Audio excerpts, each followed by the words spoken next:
Hey, everybody. Welcome to the Off Tackles with John Fina show with your co-host, Joe. Oh, it ain't Joe Miller. It's the big O, Jerry O. Hey, Jerry O, thanks for sitting in for Joe Miller. He's on his way to London to see the Bills crush the Jaguars. Thanks for coming, Jerry. Thanks for filling the gap for me, bud. No problem, man. I've been wanting to do this for a while, dude. I think I've been watching New Heights with the Kelsey brothers. I think we've been doing this much longer than the Kelseys. I think we could have quite the show, just you and Oh, I. what you think? I mean, are you going to be the producer? Because I ain't got the skills, bro. I mean, Yeah, it's not every day you get invited on somebody's show and then find out that you have to be the one that runs it. But I like it, man. It's okay. I mean, I got no problems with that. I mean, it just, it's like the old days, dude. It's like the old days. But I'll tell you what, man, what's unbelievable week. what's the middle between Tulsa and Tucson? We can meet, get a little Spring Hill Marriott, sit down for a couple days, take some beer and some barbecue, and hash this thing out. Well, Maybe you and I how have a far are show. you from like Albuquerque or Santa Fe or something? Well, listen, it's Albuquerque, so you always wish you were further away from Albuquerque than you actually are. Actually, I should say that. Albuquerque Bills Backers Club is awesome. I'm telling you, that was my thing. When I traveled for work in my last job, I'd go to a faraway city, and I'd look in advance for the Bills Backers Club, and I don't know if it was a Right. Wednesday night or a Tuesday night, just go hook up with these great Bills fans, and it was awesome. Albuquerque was great. Hey, Jerry, look, you drive people to the room, man. Look, Amanda's here, Richard Rush is here, Chad's here, the incomparable Mimi Fina is here. I see Mark Johnson. I mean, it's just filling up. Look at all these lovely people. Guys, bring your comments. We want to hear some funny crap about all the BS the Dolphins were talking. Get your takes on it. Super chat is always available as long as Jerry knows how to bring it up. I don't. But yeah, man, let's investigate. Maybe we get a little side hustle going and bring our view of who knows what. Cooking, barbecue, football. Just don't say hockey, bro. Don't say hockey. Well, I can talk hockey all day long. You know this. You're gonna have to You do know, that without me. we played a lot of. I played a lot of street hockey as a kid up outside of Philadelphia. But no, Mimi Fina, she's kind of like our own. She's like our own Taylor Swift almost. I'm You telling know, you, man. She she's a is star. rocking it. Yeah, it's like I get her on the phone, kind of do our weekly checkup. How's it going? And she's all over the NFL. I mean, beyond the beyond, college too. She's, maybe she's a guest on the Line to Gain. You never know. I actually think we'll get that done. Sarah and I actually spoke about that a little bit. Getting Mimi on. I know Sarah and Mimi got to meet up in Buffalo not too long ago. But I'll tell you what, I will say this: Mimi's probably 9 million times better than half of these honks that are on national television right now with some of the stuff that they come up with. I'm going to talk about Rodney Harrison from last night before we get into the game. And I know everybody wants to talk about the game. Again, if you have your comments, I see Jessica, of course, Bill Hogan in the house. If you guys got comments, put them up there. But we'll talk about the Miami game at depth. But what Rodney did last night, and the thing is, and John knows this, and this is what, if you played against Rodney, it does not shock you that he would do what he did last night. I didn't see it. Jerry, you do this way better than me. And when I say way better, I say horrible, because you've always dialed into this crap. Right. And I'm like, I'm like the three blind mice when it comes to those people. So well, it's funny because I always saw myself as a fan just as much as a player. I mean, I love NFL football. I love football in general. But no, Rodney last night tried to get Chris Jones from the Kansas City Chiefs to basically co-sign his comment that Wilson, the quarterback for the Jets, was trash, and he used the term trash, and it's become a huge. Rodney's had a huge backlash over the comments, and Chris Jones did an awesome job of deflecting it and basically, giving the answer that 99.9% of anybody in the league would give, which is he's an NFL quarterback. He's not trash. He's learning. He's trying to play better. Did he play his best? He played one of his best games last night, if not his best game. But I was proud of Chris because he didn't allow it to happen. But guys that used to play that are national TV analysts have to chill out on that narrative. It's not good. Well, Jerry, you know how I used to say it all the time. I got 3 words for you. Clickbait.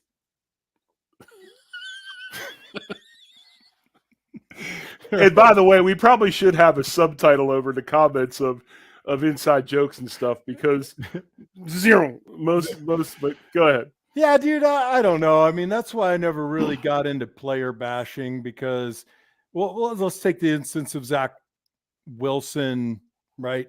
It's right there in front of us.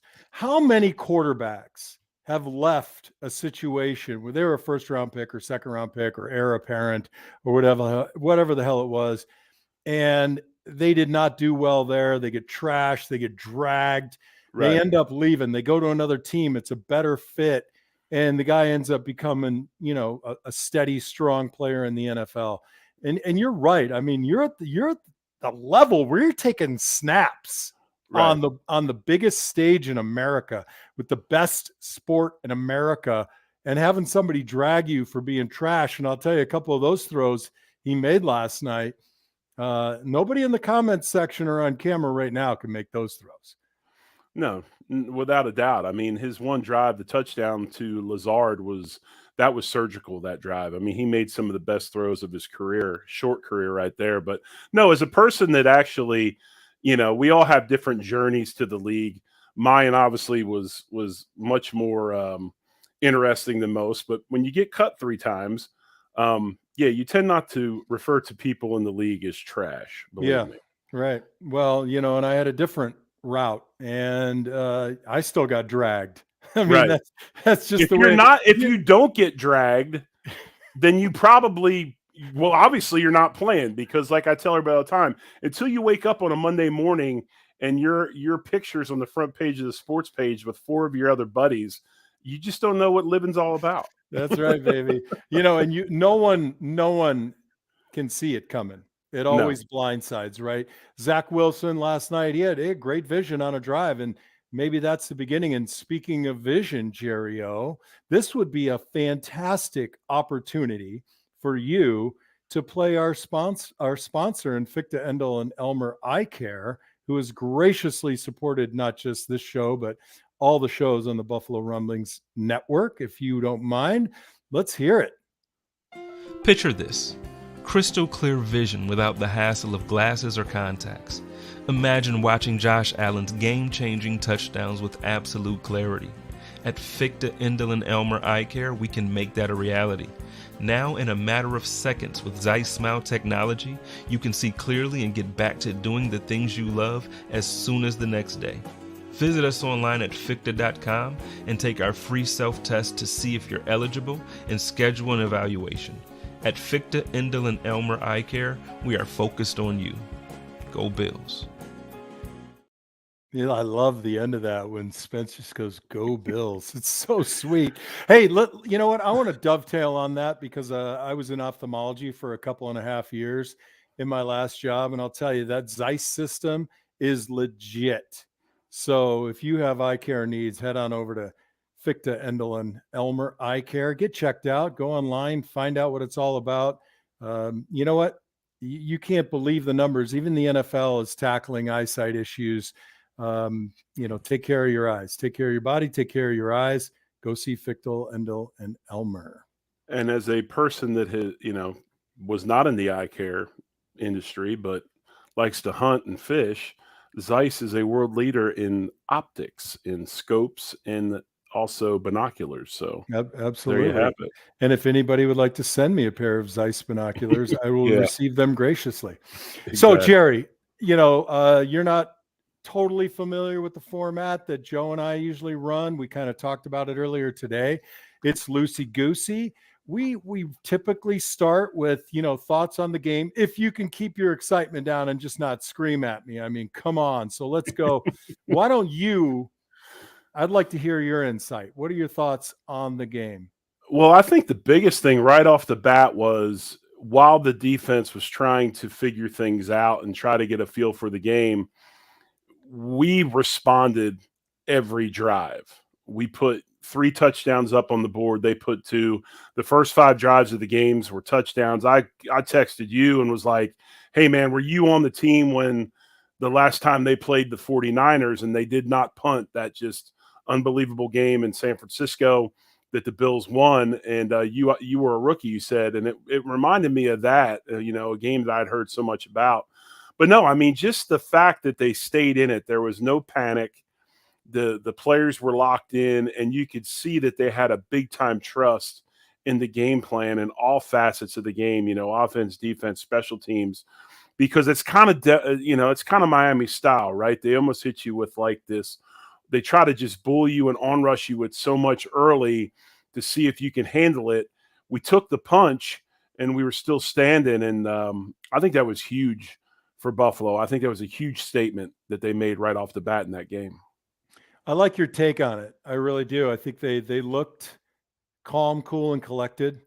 The offense looked very smart. The defense, even in the 2 touchdowns, they didn't look bad.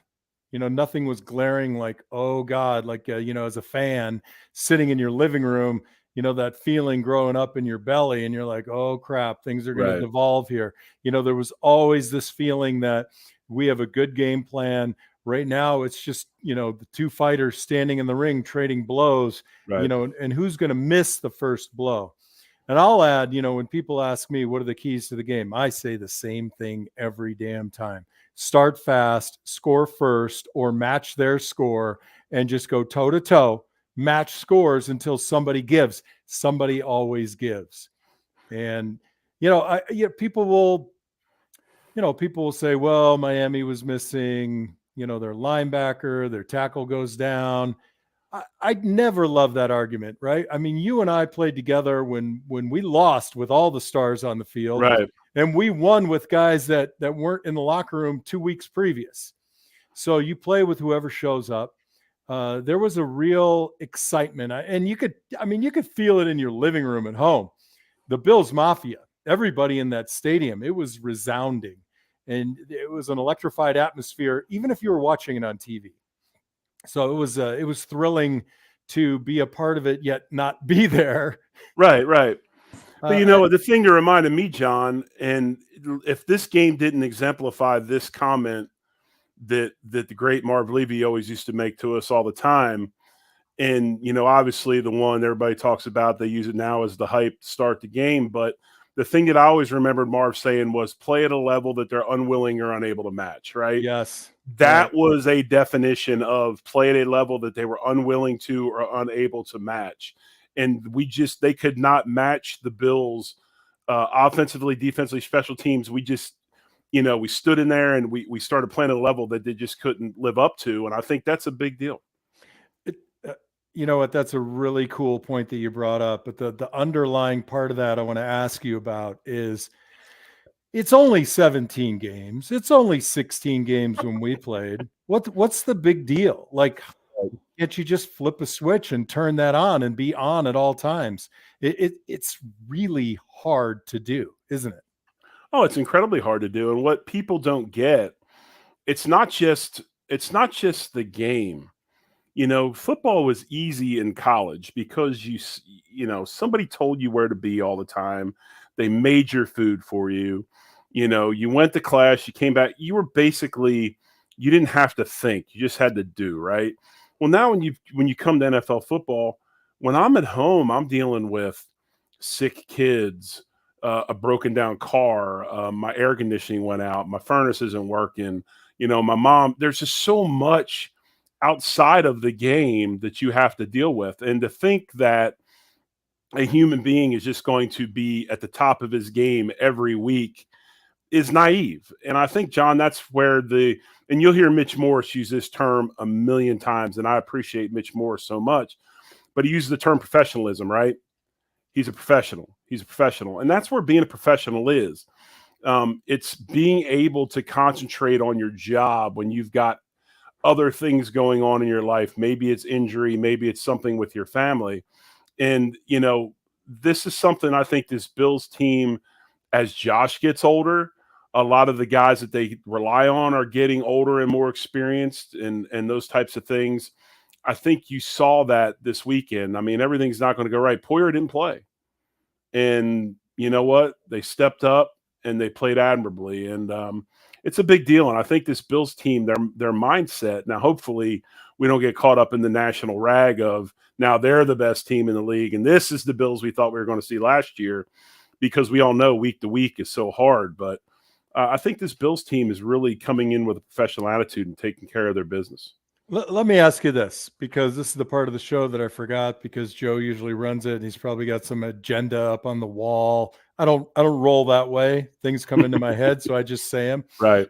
What were your expectations? Did this game exceed? I mean, did Jerry O predict a blowout in here? Be honest, or what were your I think the expectations? Bills, to me, my expectations were I was incredibly nervous about being able to match their offensive output. I think that I went into this game knowing that the Dolphins were going to score points. I think holding the Dolphins to 20 points to me is like a shutout.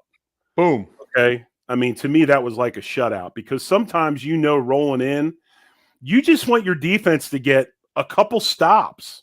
It's not that you want them to intercept 4 times or cause 4 fumbles or get 10 sacks.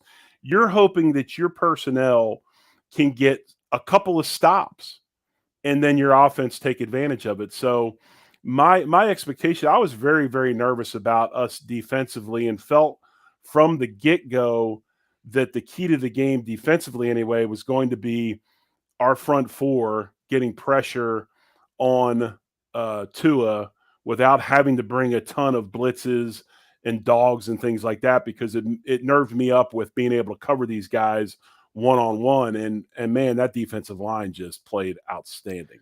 Yeah, I got to tell you, I'm a little bit in your camp too. I expected this to be, decided by 3 points, Right. maybe a touchdown. I really didn't expect to see the rhythm offensively. I felt like they were still sort of, molding their identity. It's been morphing over the past few games between Josh and Dorsey. We'll talk about that later, but I didn't expect it to look so put together, especially Right. against a team like this with the huge rivalry. Emotions are flared. There's different personalities and characters. You think that something's going to come unhinged, and it really, it exceeded my expectations. I certainly called for a Buffalo win. I started, quietly giggling to myself about the wizardry of whatever his name is. Yeah, the math teacher in Miami. Yes. But Yes. the motion downhill, get the guys at top speed, and Right. to me, it was more about how are we gonna affect them off the line of scrimmage. And I get it, that's the plan, right? Put them in motion across the formation. I gotta, those Canadian rules would be hella in the NFL, Right. wouldn't they? Oh, they'd be unbelievable. But I think this is where the whole McDermott switch at the D coordinator took place, took place, and we saw what we wanted to see. I thought Leslie Frazier was really, really good at winning more games than we were losing. But I also thought his defensive style was a little bit conservative, to where when we needed to take chances to win the big games, he wouldn't take those chances. He would sit in cover 2, he'd sit in zone, keep everything in front of him, and make tackles. When we went ahead, and if I'm not mistaken, I'm pretty sure it was the first play of the game. If it wasn't the first play of the game, it was the second play of the game. McDermott brought pressure right off the bat. I was like, yo, this is a little different. Right. This is different. What's curious about that is that's also not a switch, right? We always talk about the NFL, the quarterbacks connecting with the receivers, the offensive line gelling, getting their calls. It got to the point where we were, despite some of our record later on, our communication was spot on, right? Maybe between me and you, me and Ruben, me and Parker, Kent Hull, you only had to say one word and people knew what you were doing. It's the same on the other side of the ball, isn't it? So How many times did you see Daryl and Bruce, or Cornelius and Bruce, talking about how to run the game, right? Like, how are we going to approach this? How are you going to attack it? So if you just always have that in your hip pocket and you don't run that out at anybody, you don't really get a chance to get good at it. Right. Exactly. And I think you're seeing that on our defense. I thought the coolest thing yesterday was, and people Oh, have wait. Are we transitioning into the good now? Because that's our no. next section. Joe would I put a little thing up there that says the good. Well, just one more comment on this, and then we'll go to the to that whole deal. But the thing I was going to get at was Bernard. How many times do you see him slapping defensive linemen on the ass end to get them to move gaps and things like that? Obviously, he's comfortable in his leadership. He understands what's going on, and that's the type of stuff to do. So, anyway, John, you asked me. Whoa. Yeah. There you go. Oh, Banner Jerry. Wait, let me ask you this. How cool Okay. was it to Yes. see Bernard disappear this week in a good way? Yes. Yeah. Right? Yeah.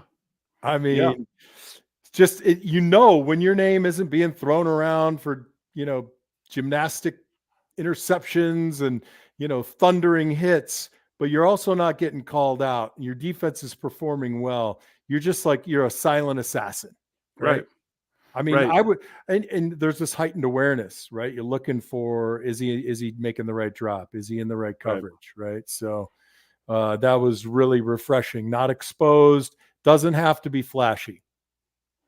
Well, it's funny, and I just use the example of Carolina because that's obviously where McDermott last called defense. But you got Bernard, who's more of your true blue middle linebacker, and then you've got Luke Kuechly in our other linebacker Milano. And it's just funny seeing the style and how these guys are playing now, and why it was obvious after 4 weeks that a guy like Edmonds, who could play, was expendable because he did not fit with what McDermott does. Yeah, again, you go to that word, and it always gives me agita. I don't like to think about it in any way like that. Expendable, but not a great fit, whatever you want to say. Or he's certainly. I don't think he's an $18 million impact player. Right. That was my point. Yeah, I know. That was my point. Yeah. So, all right, let's go to the good, Johnny. Good, Jared. We'll take turns. You go first. All right, my number one good is Ken Dorsey. I think Dorsey's done an unbelievable job of a couple things. One is reining in, I guess the term that all the Bills Mafia uses is sugar high Josh, and reining him in and getting him back into even though he's got the big playability, and we saw it again this weekend, but the other 75% of the time he is playing within the offense, making the throws he should make. And I shouldn't even say system quarterback. I guess I'll just say playing within the game plan. And I think that's huge. And the other thing with Dorsey is, and you said it the other day, 2.8 is a great number. 2.8 is a great number. When you're an offensive lineman, 2.8 is wonderful. And 2.8 is 2.8 yards per carry. Now, obviously, the Bills had more than that, but it's amazing what happens to blocking schemes. And it's amazing what happens with offensive linemen when a coordinator will call the run and keep the defensive line honest. And I think that Dorsey's done a tremendous job as well as taking this offense and seeing the deficiencies in and everybody's got a deficiency. We all did. You did, I did. But seeing those with his 5 guys up front and changing things to help them so that they can be successful. And I think Dorsey's play calling and what he's been doing offensive-wise has become much more offensive line friendly over the last 3 weeks. And then the other thing is this. I don't always agree with Romo. I think he's got great insight. I thought one of the things he said during the game was dead on. Kincaid has kind of taken the role of Beasley. He's the guy that is going to be there to get the ball out to 5, 6, 7, 8 yards. He can bust a play. And the other thing with Kincaid is he's a much better blocker than I thought he would be this early in his career. So my number one good is Dorsey and that offense and what he's doing to it. Yeah, you know what? I love that idea, taking over kind of that Beasley role, but what you add is a much bigger target. Yes. And I think when you have 2 tight ends that can run the seam like we do, and guys that have the ability to stop and ditch defenders, make quick adjustments in their routes, I like that. We've been talking about, I'm sure, and you have on your show all the time, is exposing the middle of the field. I'm going to go into a little bit of a different good. I love the running back rotation we got. They're all very different runners, but enormously productive. I love this this like kind of mentorship kind of thing that probably exists, that I hope that exists. Cook is a second-year guy, and then Harris and Murray being a little bit over and a little bit older, and kind of guiding him. And although different skill sets, I look at James Cook and I think to myself, he looks settled, right? Yes. He looks patient, and he's got that really cool burst off of whether it's either a jump cut or he's just patiently waiting to see, which way the offensive lineman's ass is going to point. Right. He's a true. It points left, you go right. It points left. He's turned into a true blue zone runner, John. Yeah, and it's really nice to see. Of course, he can't do that. We both will agree on this one. The offensive line is playing well. Yes, very well. All eyes across the board. Curiously, in the beginning, we had issues with the tackles a little bit, being maybe Spencer Brown just not sticking to technique, maybe Dion taking it easy in the preseason. But what's really turned around is technique is solid. Spencer's squaring that right hip. And the inside three look terrific. From Torrance to McGovern to freaking Morse. It's just a pleasure to see. So next to the good, you went across on the O coordinator side. And what I'll say to this is, thank God, because Twitter Bills Mafia dragging Dorsey every third tweet is exhausting. Yes. So I like seeing that let up a little bit. But on the defensive side of the ball, what do you got? Well, I think right off the bat, not only Ed Oliver, but that entire defensive line. And we don't even – Von Miller's not even back yet. He's coming back this week, right?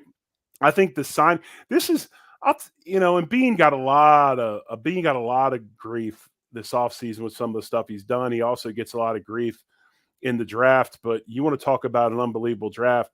He's got 2 starters in his first 2 picks. That's a big deal. Obviously, Kincaid and Osiris Torrance, but he signs back Ed Oliver, a guy that was much maligned in Frazier's defense. But if you look at this defensive line, you look at Groot, you look at everyone across the board, especially Ed. Ed's a superior athlete inside. Is he the biggest defensive tackle? No. But he's incredibly quick. He's incredibly athletic. And it seems like McDermott has freed up the defensive line. They're not so worried about trying to hold 2 blockers. They're not so worried about sitting in gaps. He's got them getting upfield. He's got them making plays behind the line of scrimmage. Ed's been amazing. Like last week before the Miami game when we played Washington, actually saw him rush the quarterback in 3rd down from a 2-point stance. And I think that's the biggest thing. He puts his players in positions to be successful based on what they got, right? And I think this defensive line is reaping the benefits from that.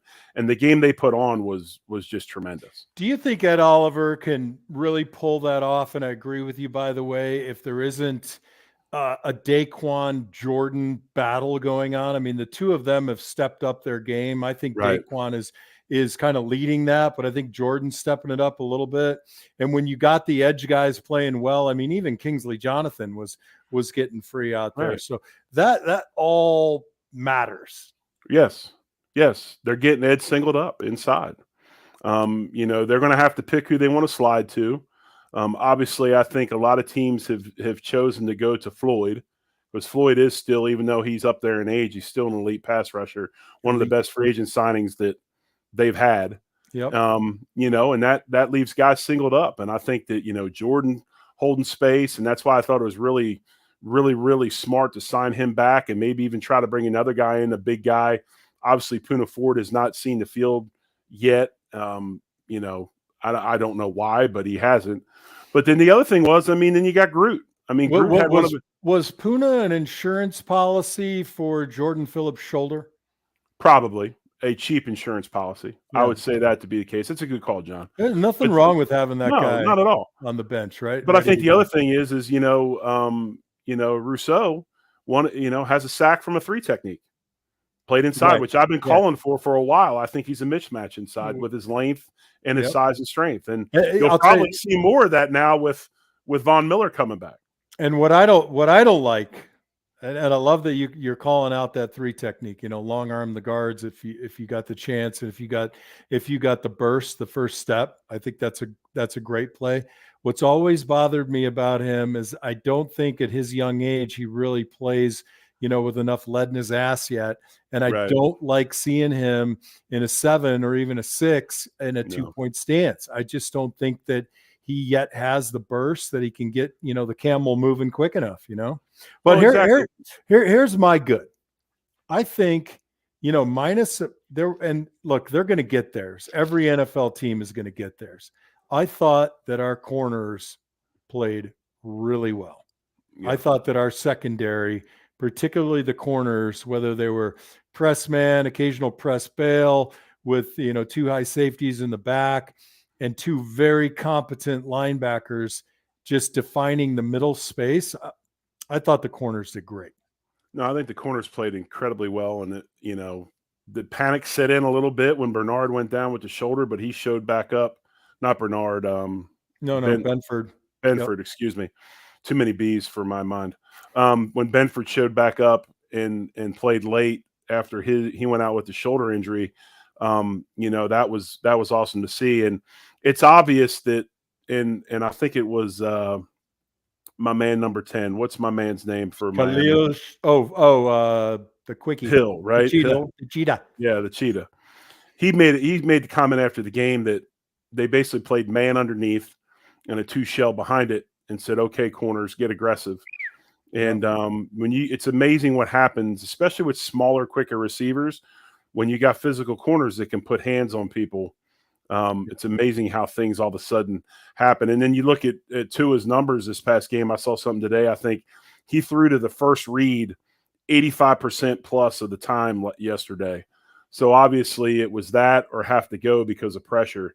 And I think the Bills' secondary corners played outstanding. So what we're both really saying here, and Danny Kwan, personal friend of John Fina, scroll up in the comments, Leslie was a little too soft. Going back to what you said. So your shout out on O was Ken Dorsey. I think and I agree with you. The play calling, I think, was really, really good. Minus, there's always one, but I can't even think of it. That's how good it was. But McDermott, right? I mean, that's a different looking defense. So there's Danny Kwan right there. Hey, Danny. So I do like, I'm definitely a chop your head off kind of guy, not a die by 1,000 cuts, right? Death by 1,000 cuts. I like that idea of saying, all right, well, you think this is your strength. Right. We're not going to sit back and let you dictate. We're going to step up on the line. Rocky Balboa, Apollo Creed, toe to toe. Let's battle it out. You're going to beat me every now and again, and damn it, Rap and Hide, you better be over the top to save my bloody ass. I'm running to the tunnel at halftime. Right. Retiring like some of those Buffalo Bills did at halftime. No, there's no doubt about it. I think that, and again, I mean, how do you defeat speed? How do you defeat timing routes? You take the timing away and you alter stuff. And that goes into my number 3. Good, before we move on to I know you don't do that other word, the needs work deal, but see, I'm a fan of the Off Tackle Show. I watch quite a bit. You're the man. I thought we did a hell of a job stopping Miami.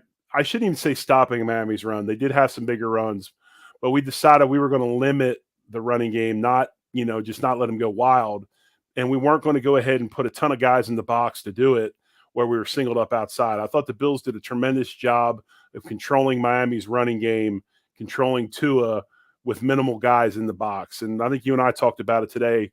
I think it amounted to about 6.5 guys to do it at a time when you start talking nickels, nickel corners and walk down safeties and things like that. But that's a big deal. When you can put more guys into pass coverage and not have to stack a ton of dudes inside, to stop the run. That allows coordinators to do what they want to do in coverage. And I think that was huge for the Bills yesterday.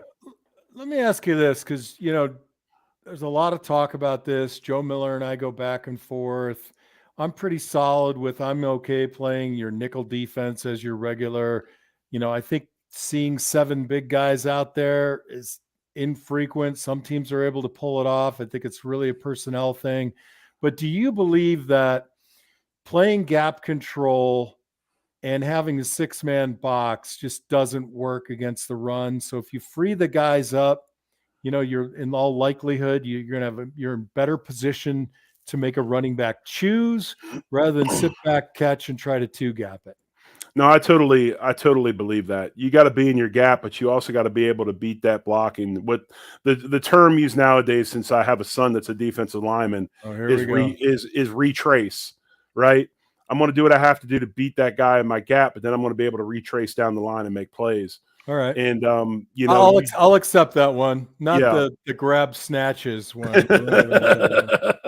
But no, I mean, seriously, I think that's a big deal. I think you stop running plays by getting upfield into the backfield. And especially nowadays, because the spread game is prevalent, the days of just lining up and running a zone with fat guys is over with.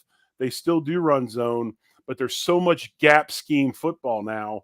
You've got to be – how do you defeat gap schemes? Well, the down block's coming. You got to be able to get upfield and beat that down block, right? Yep. No question about that's why you need to free your guys up. And I think that's why Ed Twitchy. I think that's how Ed's having such a huge season. Mm-hmm. He's freed up to get upfield and go make tackles for loss. And, defensive linemen, that's what they want to do. They don't want to have to sit there and read guys and hold gaps and grab this dude. And the only thing worse than playing D-line is being a linebacker. I have to watch what I say, because for the longest time I've always said being an offensive lineman, we always, not the smart guys play O-line, right? Well, I've got a 3-7 that's in finance that plays D-line now, so I can't say that anymore. So, that's right, man. Hey, your 3-7 and my 3-7 at UCLA are battling for the GPA award. That's right. Speaking of our kids, of course, you never want to see it happen, but last Friday night, the starting right tackle at South Point Catholic High School came out with a shoulder injury. Looks like he's down probably for a couple games. Who's getting the start? Roman Fina, right tackle. Yeah. The young phenom, the big creature, I'm Sasquatch. Look, I love high school football. I coach a little bit, right? But this is water. I like doing the off tackle show with a long drink or a bourbon or an IPA. I'm like, come on, man. I'm on the wagon. Either switch up the show night. I can't leave here. Go to the Catholic high school. Well, I probably get away with it at the Catholic high school, having a little bit of alcohol coming off. Yes. No, but I ain't doing it. Hey, all right, let's do this since needs work. Let's go to the work. The work. And I won't even say it needs work. Work is the term we use for the other term that you don't care for, the B word that's 3 letters, the bad. Yeah. But right off the bat, John, I think you and I's bad is the same as everybody else's bad in the Bills Mafia, and that's Trey White and his Achilles injury and that he's out for the year. Damn. Honestly, every time I think about it, I fortunately, and I think you too. Well, you did break your cankle once or something, but no, I broke my tibial plateau. Oh, did you sell those screws now? Don't you? You could probably put your. I used to. Yes. Right. Hey, so I never had to come back from an injury like that, but holy Moses! I mean, for a guy coming back off an ACL, and then to come back and have an Achilles injury, my heart just breaks for him. Yeah. And I don't know, man. I feel terrible for him. I really do. And have you ever seen a Achilles surgery? Yeah, I've been in them. I usually do a couple a week. They're awesome, right? It's like the coolest. It's the coolest thing. It's like that old, it's like that old thing, frayed rope. I mean, that's basically what it is. It's just a violent, a violent injury at this huge tendon that has, you have 2 frayed ends, and you try to clean them up and bring them back together. And yeah, they still lacing them up, hitching them up sequentially. Yep, they stitch them up, and in the case of Smith and Nephew, we throw a little biologic in there, little collagen patch that helps grow tendon, and next thing you know, they're good as new. Nice, I love it. Yep. All right, the work. Yeah, the bad, the work. We have to say the bad for Trey White. I'm going to start with, it didn't particularly matter in this game, but Khalil Shakir, you're a second-year guy now.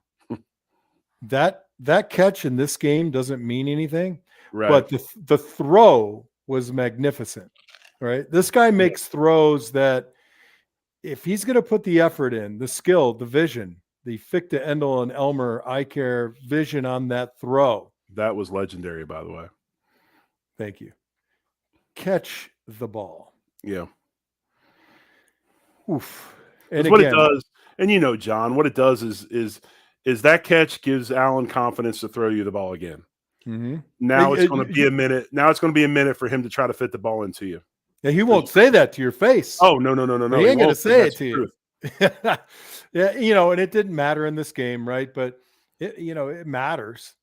It matters just as much as missing a block matters, right? You don't get that many opportunities. The ball doesn't get thrown to you that often.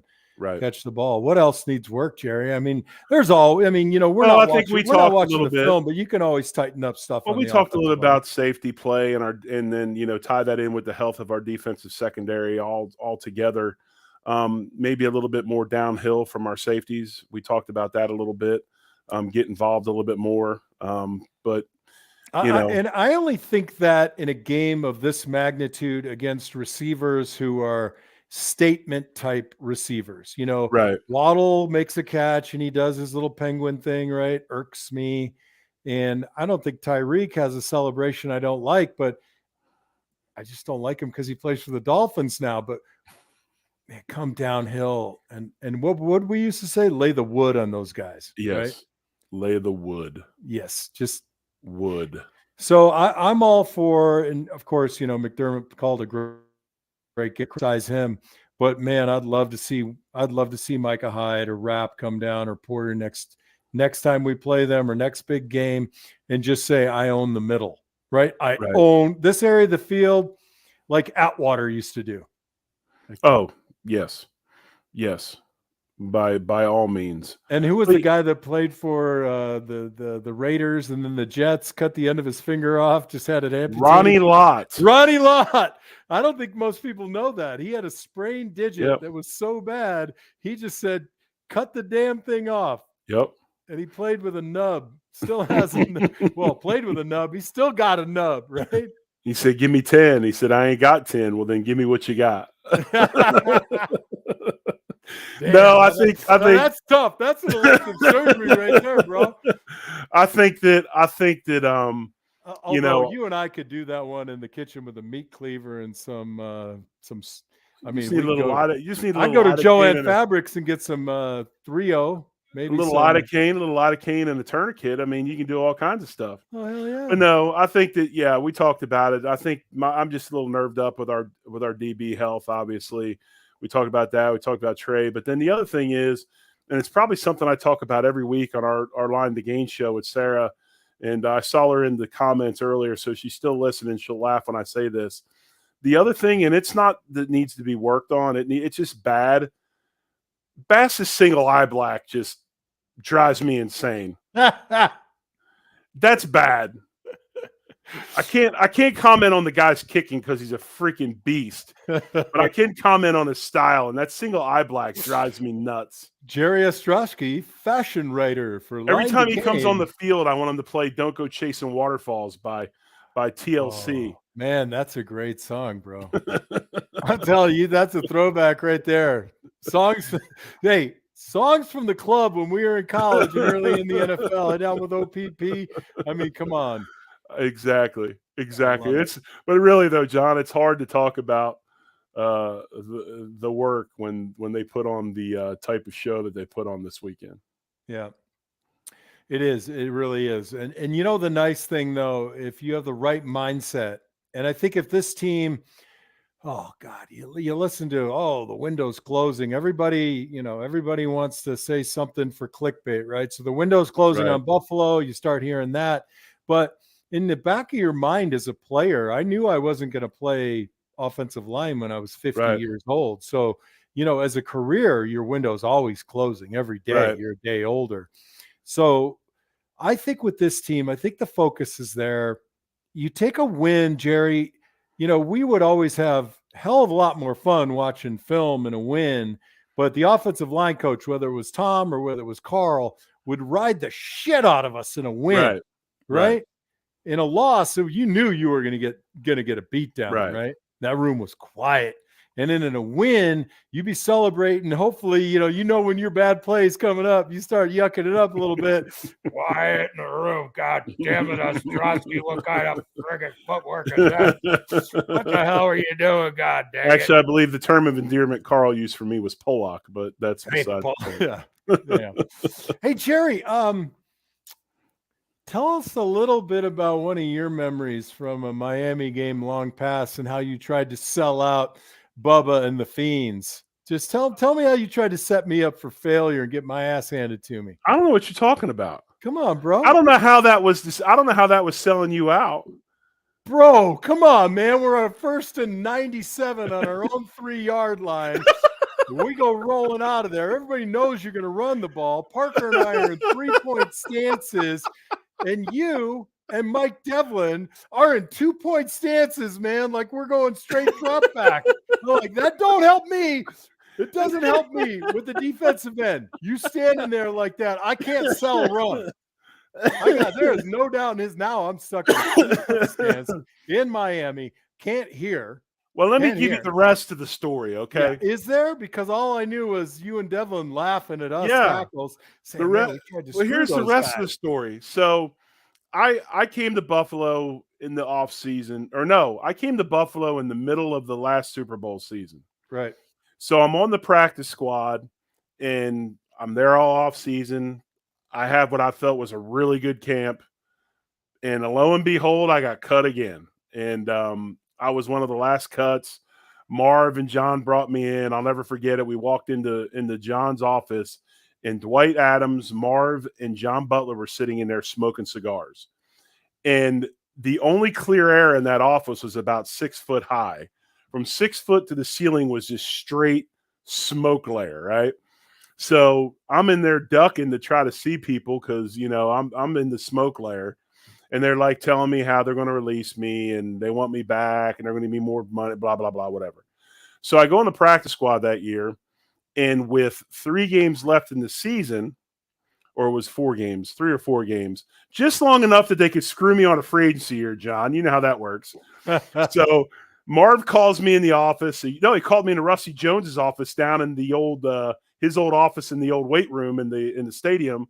And he says, "Hey, we're gonna activate you this week. We're gonna bring you up to the roster, and you need to go upstairs later and sign your contract and all this." So I'm like, "Awesome!" So we're playing Miami on a Sunday night on ESPN. Hell, Paul McGuire's still announcing games, and so we fly down there. And after warmups, man, I got a ball cap on, and I'm just kicking it, man. I'm like, this is great. I'm down here hanging out. I'm waving at the fans, looking at the cheerleaders, doing my thing. And John Davis got hurt earlier in that game. If you remember, that's when Mike Devlin went in. And I'm like, all right, Mike, that's awesome, man. Go out there and get after it. So I'm still having a blast, drinking Gatorade. And then another person on the line named the name that will not be said gave up like their second or third sack of the game in the first half. And after the series, Tom turns and says, "Hey, you're in next series at right guard." And I'm like, or left guard. And I'm like, so I'm looking behind me like he must be talking to somebody else. Well, he's talking to me. So, John, I couldn't tell you 2-point stance from 3-point stance because I was shitting my pants pretty much the whole game. And if you remember, that's that crazy ass game where there was that tipped ball and Andre Reed caught it, ran it for a touchdown. We ended up winning. Somehow win a game in Miami with Mike Devlin at right guard and Jerry O at left guard, fresh off the practice squad. So, look, man, I know it seemed like I was setting y'all up. I was just happy to know what the play was. I am and what not the snap buying count this was. plausible deniability crap. That's I all. mean, there's caveats and excuses going on here. Like, bro, you're in a 3-point stance on Hey, your man. own half-yard Hey, line. And so, you know It what I got worked out, rewarded though, for? right? We ripped that one for like 45 yards. Yeah. And what I got rewarded for the next week? I got to start against John. The cats from Minnesota. Oh, John Randall. John Randall and freaking Henry Thomas. I'll never forget that meeting. Kent Hull. Game plan's real easy this week. What's that? Wherever John Randall lines up, we're sliding that way. That's right. You damn straight. Hell yeah. Practice took like 13 minutes of practice because we were done our plays in about 3 seconds because all you did was slide. Yep. All we did was slide. I love it. Hey, man. Let's touch a little bit on. I hope you guys enjoyed that little story. I did. I mean, I honestly, we should have this talk more often because the older we get, we forget about some of the fun and hilarious. Yeah, shit I forgot. there's so many stories that I can't tell. Right. I have so much PTSD from Miami. I was figuring it was something else. And God, I hated playing there. Oh, it was the most miserable thing of all time. Oh, if it wasn't 1,000,000 degrees, it would rain, and then everything you were wearing weighed another 30 pounds. Well, this is how sick I am. This is how bad the PTSD from playing in Miami is. The Bills win, and the first thing I think of is, damn, them cats got to play down there in December when it's going to be like 1,000% humidity and they're in 2-degree weather. Like I was already thinking about it. I'm like, I might want to temper the talking to my people that are Dolphins fans because we got to return this favor in about a month and a half to 2 months. Yep. All right, let's we're close to wrapping it up here. Thanks to everybody who's in the chat, some new faces, some old faces, and really, really happy that you were here. We're going to talk just to touch on the Jaguars a little bit. This is one of those deals, everybody talks about it. Everybody thinks this way. Your perspective, you just came off beating your rival soundly in every phase of the game, and you're 3-1. You're putting a very horrible performance in week 1 in the rearview mirror, and you're staring down a 2-2 team. Yep. Is it legend or is it real that players look past or take it lightly? Because I am of the opinion that is just BS. And I always felt like the guy across from me every week, I don't care if they were 1-10 or 10-1, he's trying to earn a living too. And if I didn't believe that Jacksonville was good enough, I sure as shit knew that Tony Brackens wanted to get a paycheck next year. Mm-hmm. No, I agree with you 100%. I think that, first of all, I'm pissed because the Jaguars get to stay over there all week and we got to fly over. I mean, once again, the old Buffalo Bills get the old, the fagu because, we got to go over there and play a team that's been hanging out all week for the last 2 weeks. But no, I mean, I think that it goes back to what we talked about at the beginning of the show, right, John? Just how hard it is to physically and mentally be at your best every week. And no, it's not, it's not the old Karl Mock that he used to, bitch at us about all the time when he used to make the comments, you can't handle prosperity, Pollock. You can't handle prosperity. Well, no, I can handle prosperity, Carl. I just can't handle you screaming at me every 5 seconds. But, it's a simple fact that, again, you're pros. You'll be ready to play. You just hope that, it all clicks and you're able to execute like you did the week before. Yeah, I agree with you, Jerry. Are there any matchups in this game that you want to call out, or do you see it like I see it, that against this team, Jacksonville, what we need to do is what I always say around my house, Mott's, more of the same. Yeah. We don't need to pretend that we have to come up with the double, triple, reverse pass, triple Lindy thing. The talent is available to us. Now, I'll go on record and I'll take a tongue lashing. We don't have the best receiving core in the league by a stretch. But what we have are guys that play what they do, and they do it really damn well. Right. So stay within the game. Any I think matchups, any recs that you go with? Well, I think a big thing is going to be, I do think that, first of all, I think that Trevor Lawrence gets better and better as the weeks go on because he's finally being coached properly. I've got a ton of respect for Doug Pederson. I think he's a hell of a coach. He's won a Super Bowl, played in the league a long time, and he's going to do wonders for Lawrence's career. So, I worry about him getting heated up.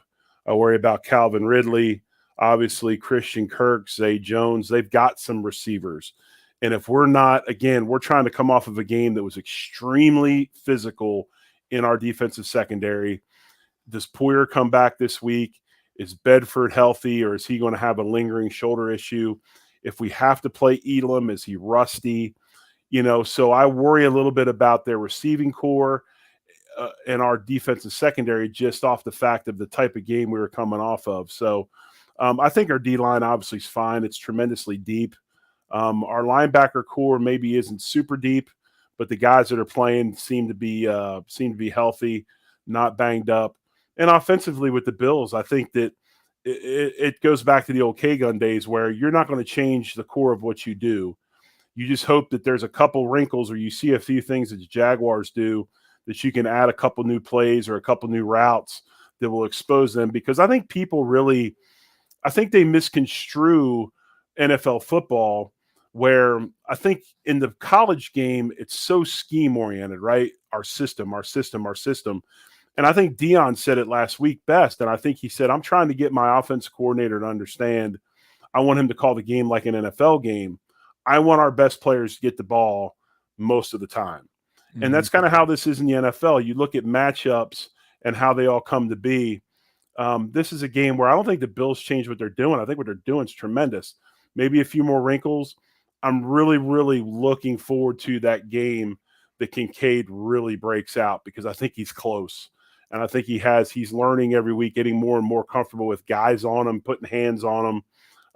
I'm really excited to see that breakout game from him. But no, I don't think you change a whole bunch. You just go about your business. Yeah, I think the one or the two items that I would say is, you really have to stop. You have to stop Kirk and Ingram at the tight end position. I think they're gonna want to do that. They both have really good numbers this year, and then Josh Allen, he's killing it already. I mean, they're 2-2, and he's got 6 sacks. So again, I think we dictate the game to them. I think they might try to pull something out. With us, I think they might try to give us some different defensive looks up front. And that's all about communication, understanding. And, by and large, hopefully, I believe we come home with that victory, with the Union Jack on our back. But does it not seem like, John, we're definitely, and I hate to use, and I know you're in sales, so you probably hear it, but when you're in sales in the sports medicine world, the amount of sports cliches that the big bosses use to try to describe things in the world of sales drives me insane. Like, it's just like I shut off within about 2 minutes.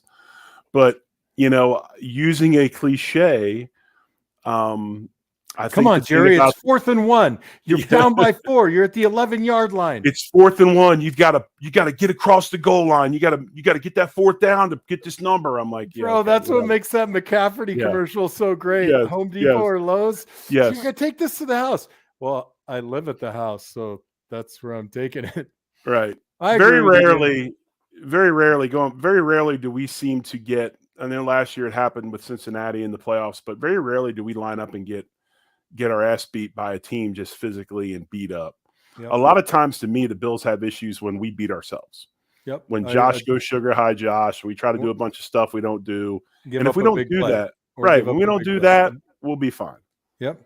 All right, Jerry, thank you for sitting in for Joe Miller. Everyone in the Off Tackle with John Fina show, co-hosted by Jerry Ostrowski this week. Next week, as Joe has taken some time off to enjoy the UK countryside. I'll be joined by none other than dulcet tones himself. Jay Spence the King will co-host with me next We week. know him as James. James. This is James for Fichtel, Endel, and Elmer Eye Care. Next week, So- John will be on with Barry White. Thanks, Talking everybody about- in the chat. I didn't get to mention everybody's name, but I really appreciate you. And Jerry, we end every show with be well, take care, everybody. And I say, go Bills. And you say, Go Bills. good night, everybody.